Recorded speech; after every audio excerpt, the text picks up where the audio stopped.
Hello बच्चों, let's read this question. The question says, question A, draw a diagram of a fully developed embryo sac of an angiosperm.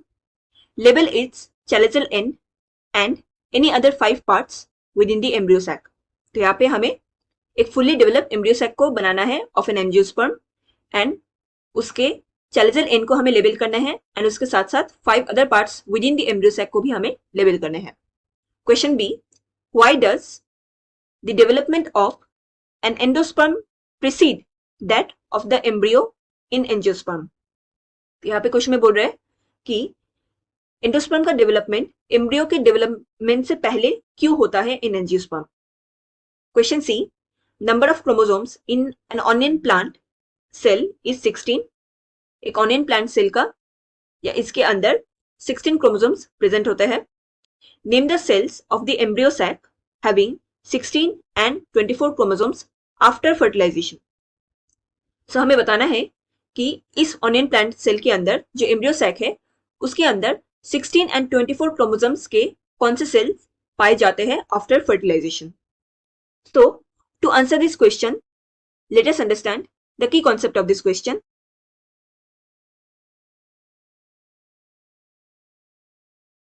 Here the key concept is embryo sac.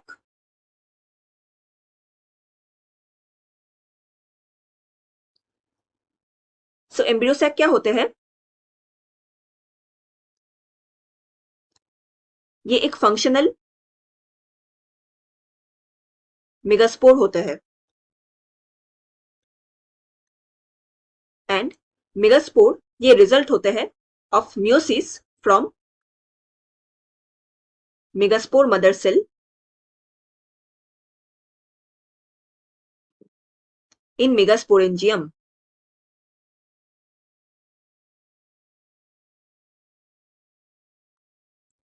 सो ये एक haploid structure होते हैं क्योंकि ये meiosis का product होते हैं. And megaspore mother cell ये डिप्लॉइड स्ट्रक्चर होगा. मेगास्पोरेंजियम को ओव्यूल भी कहा जाता है. ये फीमेल रिप्रोडक्टिव पार्ट का सिस्टम होते हैं in the flower. Now question A में हमें कहा गया है कि हमें फुल्ली डेवलप्ड एम्ब्रियो सैक को बनाना है. सो इफ वी डॉट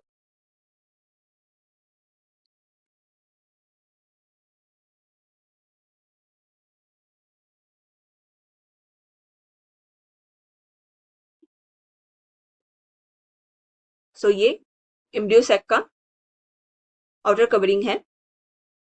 इसके अंदर हमें 2 पोल्स देखने को मिलते हैं, this region and this region. दोनों पोल्स में ही हमें 3 टाइप ऑफ या 3 सेल्स देखने को मिलते हैं.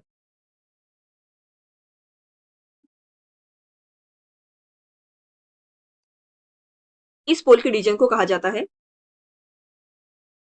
चैलेजियल एंड एंड लोअर पोल के रीजन को कहा जाता है micropylar and.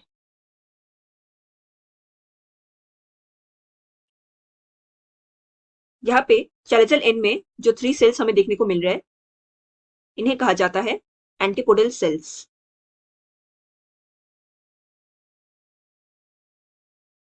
And micropylar and में 2 सेल्स इनको कहा जाता है साइनर्जिड्स. ये पेयर में प्रेजेंट होते हैं, that is 2 in number. And जो बीच वाला सेल है इसे कहा जाता है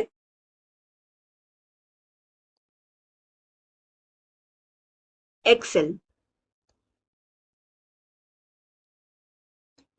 नाउ जो बीच में सेंट्रल पोर्शन है, यहाँ पे जो हमें एम्प्टी स्पेस देखने को मिल रहा है, इस एम्प्टी सेल को कहा जाता है central cell. And central cell के सेंट्रल पोजीशन में हमें 2 पोलर न्यूक्ली देखने को मिलते हैं. So these are known as polar nuclei.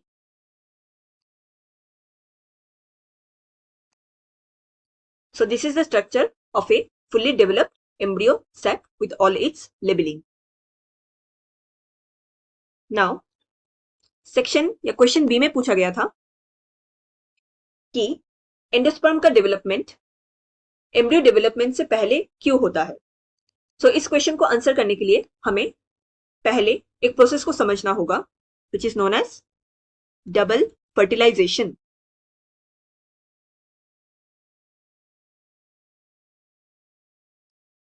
Double fertilisation ये हमें एंजियोस्पर्म में देखने को मिलते हैं. इसमें क्या होता है, जो पोलन ग्रेन्स होते हैं इनके अंदर 2 मेल गैमेट्स प्रेजेंट होते हैं and with the help of pollination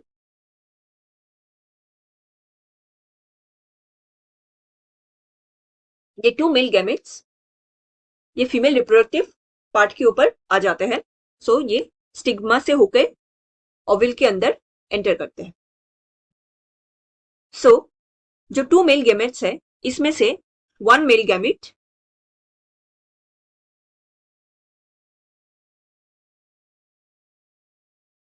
ये फ्यूज करता है एक सेल के साथ, जो हमें माइक्रोपाइलर एंड में 3 सेल्स देखने को मिलते हैं. उसमें से 1 सेल एक सेल होता है. सो उसी एक सेल के साथ 1 मेल गैमेट फ्यूज करते हैं and it forms the zygote और एम्ब्रियो एंड ये एक डिप्लॉयड स्ट्रक्चर होता है. Whereas जो और एक मेल गैमेट है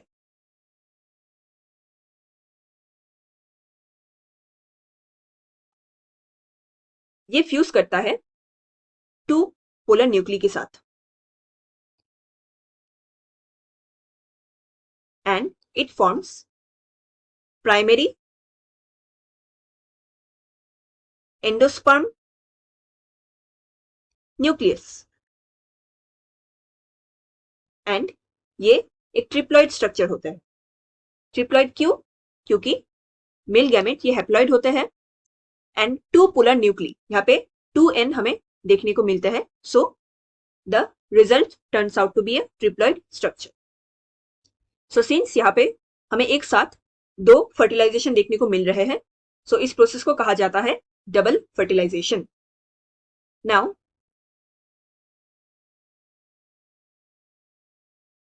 primary endosperm nucleus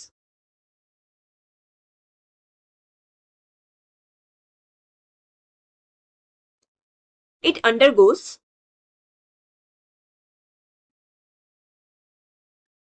successive nuclear division.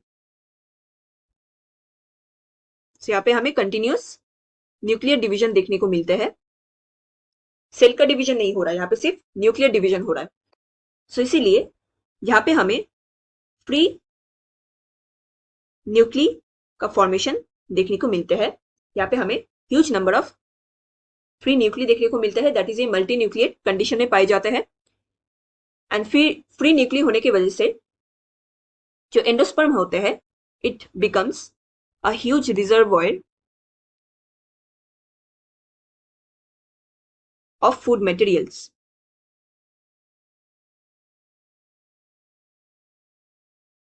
And यही food materials it provides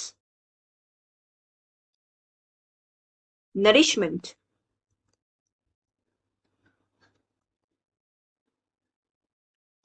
to the developing embryo.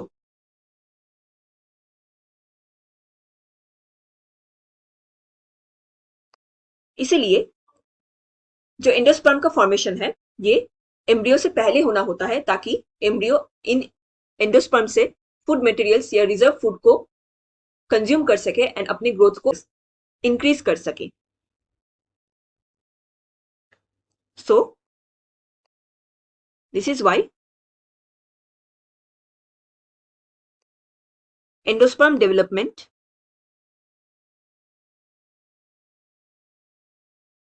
precedes embryo development.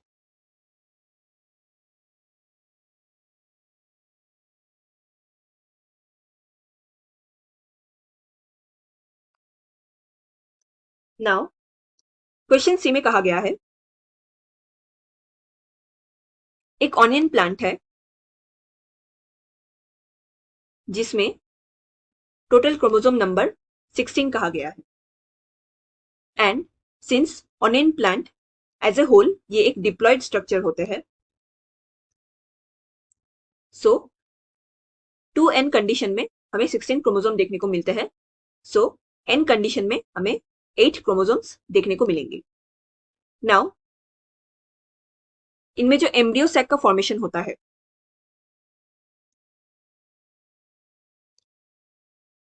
Embryo sac क्या होता है it is a functional megaspore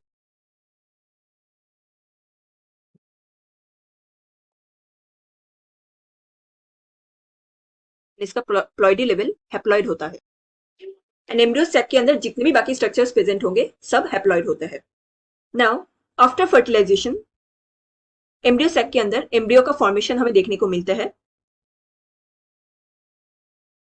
ये डिप्लॉयड स्ट्रक्चर होते हैं सो यहाँ पे हमें total 16 that is 2 into 8 n कितना है 8 सो डिप्लॉयड स्टेज में यहाँ पे 16 क्रोमोसोम्स देखने को मिलेंगे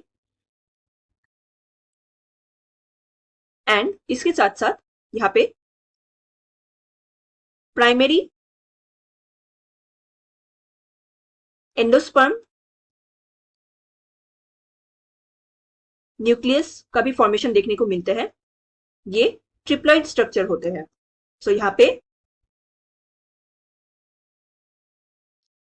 3 इंटू 8 24 क्रोमोसोम्स देखने को मिलते हैं